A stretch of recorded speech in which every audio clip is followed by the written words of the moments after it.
Hi, boys and girls. Welcome back to Storytime with me, Sparky the Fire Dog, and the Chesapeake Fire Department. Today, we're going to read The Mouse in the Hammock, a Christmas tale.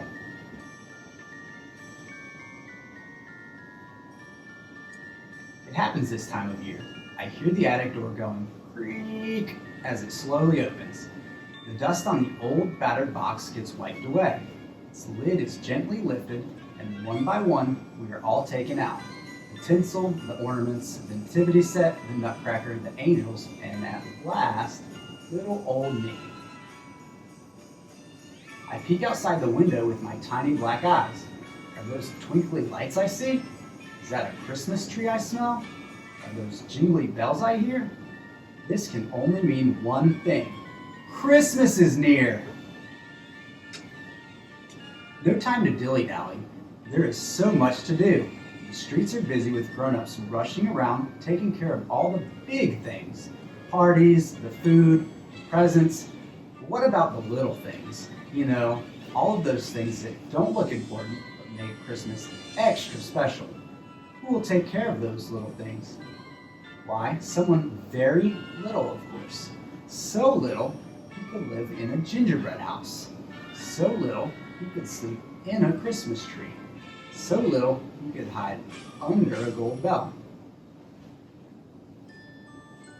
Someone like me, the mouse in the hammock.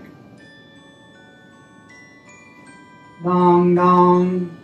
As the old clock strikes midnight, my mission begins. I perk up my ears to make sure that no one's awake.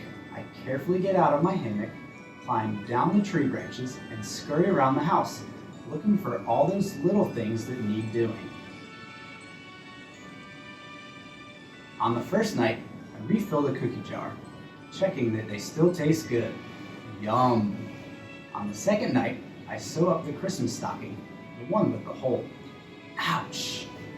On the third night, I hang the mistletoe to welcome all who visit the house. Smooch!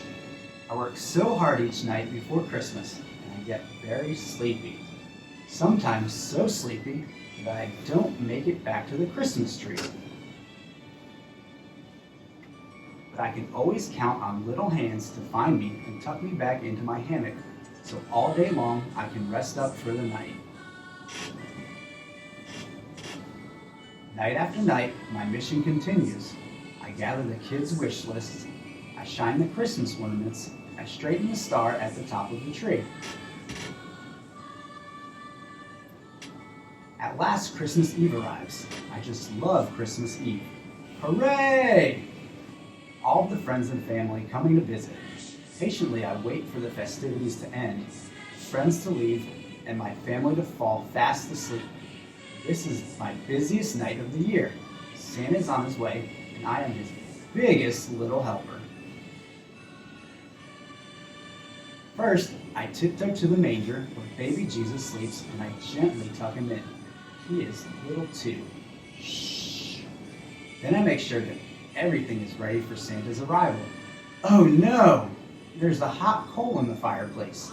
So I quickly pour water on it to put it out. Oh dear, the house is too dark. So I run to plug in the Christmas tree lights. Ta-da! On my way, the cocoa for Santa is too hot, so I blow on it. Suddenly, I hear a thud coming from the chimney. Ho, ho, ho! Merry Christmas, little mouse, says Santa looking around. Good work, my dear mouse. Getting the house ready for Christmas is no easy task. He lifts me up in the palm of his hands and adds, this gift is for you, to say thank you for all the little things that you've done.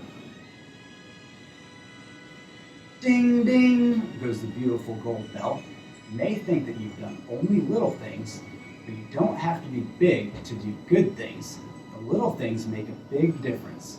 Now, it's getting late and it's time for you to get some rest, he says, carrying me to my hammock and tucking me in. Merry Christmas, little mouse. The end. And Merry Christmas from the Chesapeake Fire Department. Here's a fire tip from Sparky. Stay 6 feet away from the fire and never put the fire out yourself. Always ask a grown-up.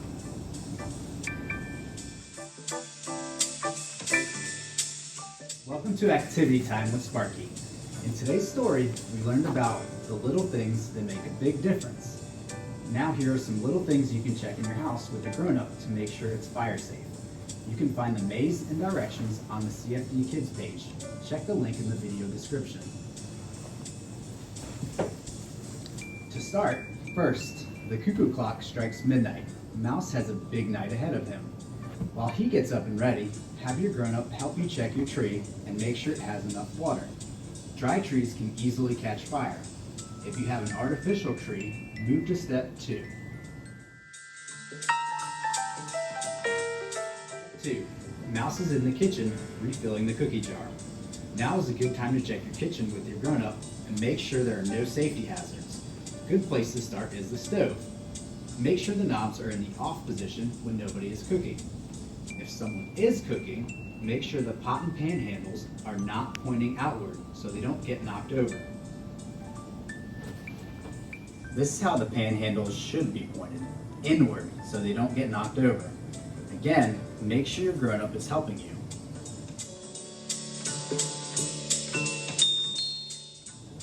Here's a bonus. Do you have a fire extinguisher in your kitchen? If so, have your grown-up check to make sure it's large enough. If your extinguisher is as big around as a soda can, it's too small. If your extinguisher is as big around as a 2-liter bottle, it's just right.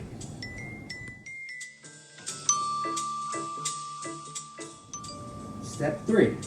Mouse noticed the fireplace still has hot coals in it, so he is dumping water on it to make sure it's cool enough for Santa to come down the chimney.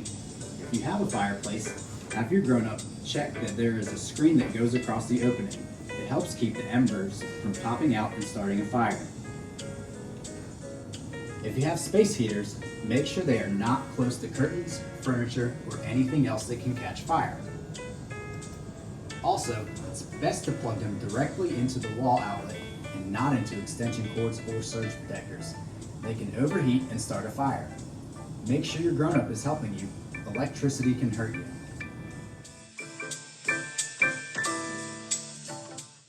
You did it! You helped Mouse with the little things, and you and your grown-up made your home safer for the holidays. Santa gives you a golden bell, and it makes the most beautiful sound. Santa, the Mouse, and I are very proud of you and very thankful for your help. Merry Christmas from the Chesapeake Fire Department.